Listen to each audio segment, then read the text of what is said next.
things. So of course, that's the number one root problem. So we'll keep you consistent. We'll follow up with you if you're missing a day, if you didn't make it in, the number of times we want you to come in a week. We'll follow up with you. We'll check to see what's going on. We'll get that motivation building up in you. Keep it consistent. We'll sit down with you, show you our 20, 30, 40, almost lost the numbers, 20, 30, 40 meal plan that we give everybody, and help show you how we can use that to get you further to those goals, you know, balance out your proteins, your carbs, your fats, and everything. Ran out of gas. Right, yeah. And you know, I love this kind of stuff because it allows us to be just to kind of work out a lot of different things here and just to kind of have these good, healthy exchanges.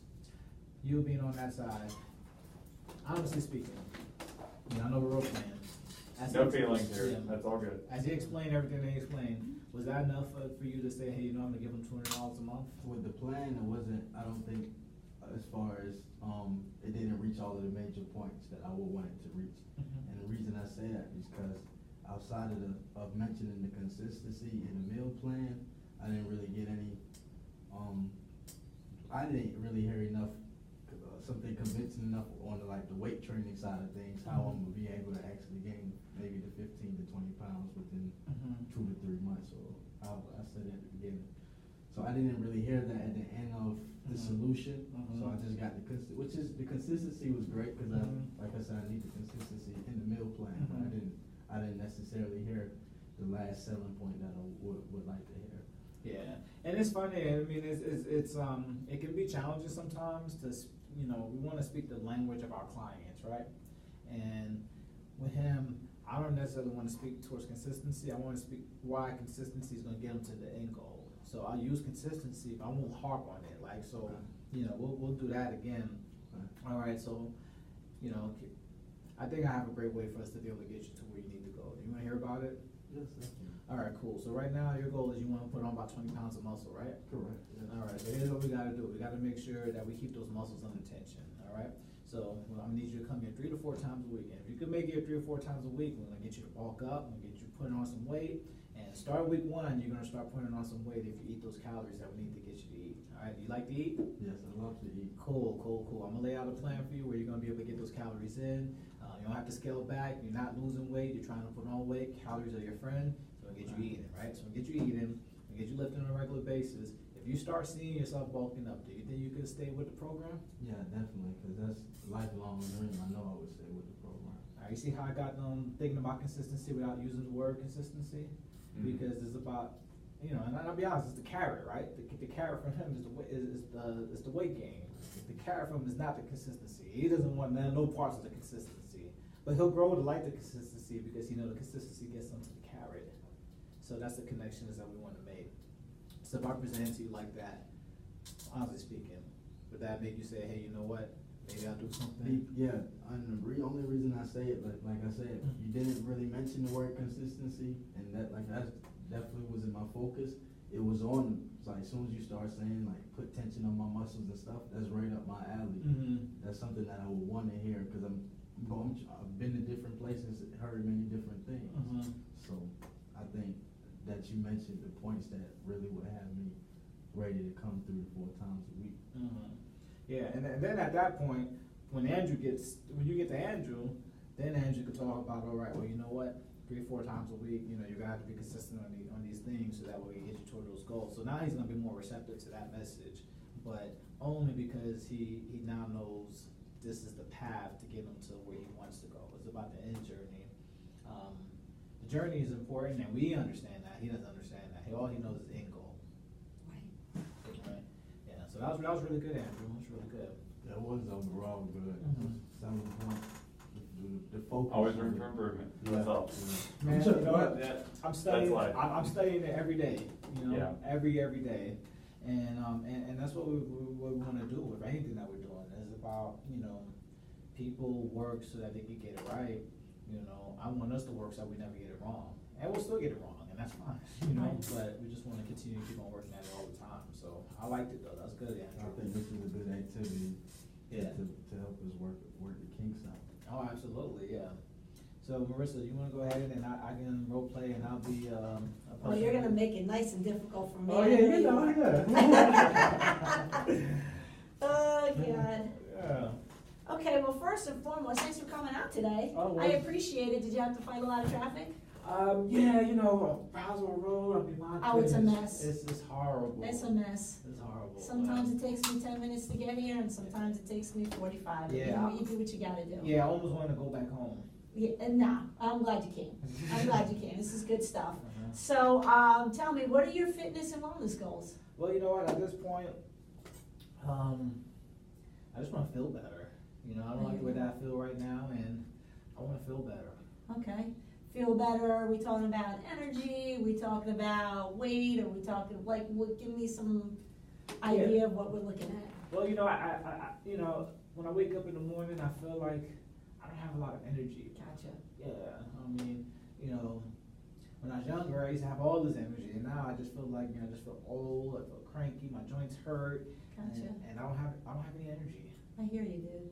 Mhm. I'm right there with you. I got you. Okay. Yeah, age sucks. I hear you. But yeah, I know you're looking for a little bit more energy. Okay, that's cool. And why do you want to achieve this goal? Well, I'm tired of not having energy. I'm tired of just being tired. I'm tired of being tired. I hear you. Okay, cool. And what have you done in the past 6 months to achieve this goal? Have you been working towards it? Well, you know, they had like this diet that they were doing. You know, my sisters were doing the diet, and I jumped in with them, and you know, lost some weight at first. So it was a pretty cool diet. It worked. Okay. It worked in terms of weight loss. Obviously, I mean, it didn't really help with the energy though, correct? Well, I mean, I lost weight at first, Uh-huh. but you know, but I still was tired. Yeah, yeah. Okay, all right. It's giving me an idea of what's going on. What has been your biggest challenge to date? Feeling tired all the time. Okay, all right. Have you done anything outside of the diet and trying to exercise? Have you met with a nutritionist or a doctor or anything? Yeah. I mean, well, you know what? I have gone to the doctor, and you know, he doesn't like where my weight is at, but you know, he don't know what he's talking about. Okay. Yeah, and I work with a couple of coaches and some trainers, but you know, they're not about anything. Yeah. Oh, okay, all right. What is the biggest thing that we can help you with to get to that goal? What do you see as the biggest obstacle? I don't know. You tell me. Okay, all right. Well, can I ask for your permission to give you some type of solution, get you to that solution, to that goal? Solution for what? For your energy, for your weight loss, for how you I didn't say I wanted to thinking? lose weight. Yeah, you did. Did I say I wanted to lose weight? You said you went to the doctor and you said he said you needed to lose some weight. And you then said he doesn't know He didn't know what he's talking about. right. He doesn't know what he's talking about. Right. So. I didn't say I wanted to lose weight. Oh, okay, all right. Well, my bad. No, my bad. that was good though, because I mean, you really kind of hung it. That's probably the toughest it's going to be. Right. So my thing is, if we could get it tough here and knock it out the park here, then you're going to be fine. She's real smooth, man. I mean, she kept the composure. She knows how to do that too. Punching her ankles. Yeah. Yeah, so She's gotta go into that punching bag after you. she's like, I came back for this. Yeah, but I knew if I was working with him, I'd get it tough all the way around. Yeah. So it's okay. It's all right. I was waiting for it. No, that's the reason why me and her, we do so well. 'Cause she can roll with the punches. She really And I can. was just thinking, oh, you're tired? So, what was one thing that you think she could have did early that might have been able to steer that thing in another direction?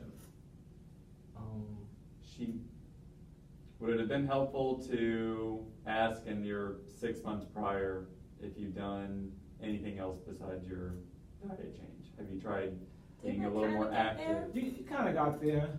I think what about you? What do you think? I think she could use active listening a little bit more.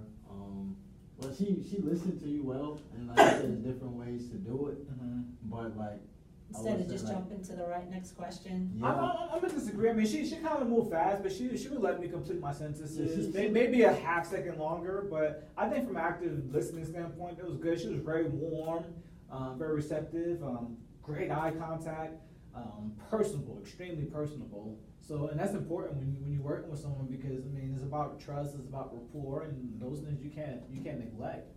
What I would have done probably, or what I would like to have seen is like earlier in the process, that you'd have found what the cancer was. Cancer was in the energy, because how do you measure energy? So how do you, well, if somebody does say energy, what's a good reply to that? How do they feel? How do they feel? Are Well, you that's why I down? try to go down the doctor route to see if the doctor had said anything. Well, you know what, let's go ahead and flip it, and you can, you know, rolling with the punches, we could be fair, you be as difficult as you wanna be. And- Right. And we'll just kinda go with that, all right? Okay. All right, so, I can make something really difficult. Make them a married couple, and they argue the whole way through. Well, you know, I've seen that dynamic happen several times. Make it as hard as possible. Yeah, no, I tell you, I mean, I think one of my best sales jobs was when I had 4 people. All right, it was 2 sisters and like 2 other friends. And one person was like, all right, I'm not doing this. I'm not doing whatever. You know what I'm saying? I'm not buying it, whatever. I'm like, okay, cool. So I know your route, so I'm not gonna talk to you anymore. How about you? I know you got your fitness wellness goals, and you know, you communicate with them. There's nothing that can be done there, right? Right. You know, so yeah. We'll get to that one later on. But all right. So Marissa, what are your fitness and wellness goals right now? I'm looking to gain a little bit more energy, get out there a little bit more motivation. Okay, cool. So you're looking to gain more energy and Uh-huh. to develop some more motivation. Mhm. Got it. All right. When you say more energy, what does that really mean to you? I'm tired. Okay. I'm tired of being tired. Okay, cool. I got you. So I know at this point you're tired of being tired. What are some of the things that's causing you to be tired? I really don't know, to be fair. I don't know. I don't know if it's I'm working too hard or not working enough. I don't know. Okay. Are you currently active right now? I try to be. I go for walks with my dog and stuff like that, but that's about the highest level of energy I have. Okay. So you have energy when you're walking with your dog. Mhm. Are there ever any other times that you have energy? No, I'm a couch potato. Okay. Has there been any point in your life where you felt like you had like a lot of energy Oh yeah, when I was younger, for sure. when you were younger? Okay. So when you were younger, tell me what it felt like to have that energy. I felt great. I played a lot of sports. I did a lot of things in high school and in college, and it was awesome. Okay, cool. So back in the day when you were in high school and college, you were more active, you played more sports. Did you have fun doing it? Yeah. Okay, awesome. So when you were doing all those things and, you know, accomplishing all these different things, were you the same weight as you are now, or were you a different weight? Different weight. A different weight? Yeah. Okay, what was that weight? I was like 110. Okay. All right, so you were 110 then. And I know we have the scale, but, you know, how much do you weigh now? Oh, about 140. I got the cancer. So, okay, cool. So you want to lose 30 pounds then? Yeah. Boom. I can run with that now. I can't run with the energy thing, because I mean, maybe we can put her on a track and make her run a It doesn't mile. mean anything in a way. Mhm. Like it's, Gotcha. I mean, they're sad about it, they're Mhm. upset about it, they wanna feel better, but Mhm. they don't know why. Yeah, but you saw all the And right. I'm sorry. Your I'm questions led them to why Yeah. in the end. And sometimes you have to go that way. And you notice how like I'll ask a question and she kind of stonewalled me there. So then I kind of go a different angle and I kind of just start doing it. And after a while, she had to give it to me because of the questions that we're asking, the way that we're asking them. And it was like, and there's questions that make sense, right? I mean, nothing that I was asking was like out of bounds or just out of the ordinary. It's just like questions that really just gonna help us to find out like what the issue is. So now that I know you wanna lose 30 pounds, okay, cool. So I understand you wanna lose 30 pounds. Why do you wanna lose 30 pounds? Or why do you think you wanna lose 30 pounds? Well, I think that if I lose the weight, I'll gain that energy back. And I'll feel Now, better all about right, see, myself. there we go. Boom. Commercial, thank you. Give a round of applause. Thank you. Thank you. Yeah. And it was challenging, and the thing is that you have to keep your composure through that process, right? Right. Because you ask these questions, and it may not give you what you want, And if you get frustrated, they feel the frustration is gone, you lost Right. it, you know? Right. But if you can kind of be patient with them and walk them through that process, because sometimes, no, a lot of times they don't know. They don't know why. They don't know why they want to do it. They just know that they're hurting, you know? So sometimes it's up to us to be able to identify it. So now we understand she wants to lose 30 pounds, but why does she want to lose 30 pounds?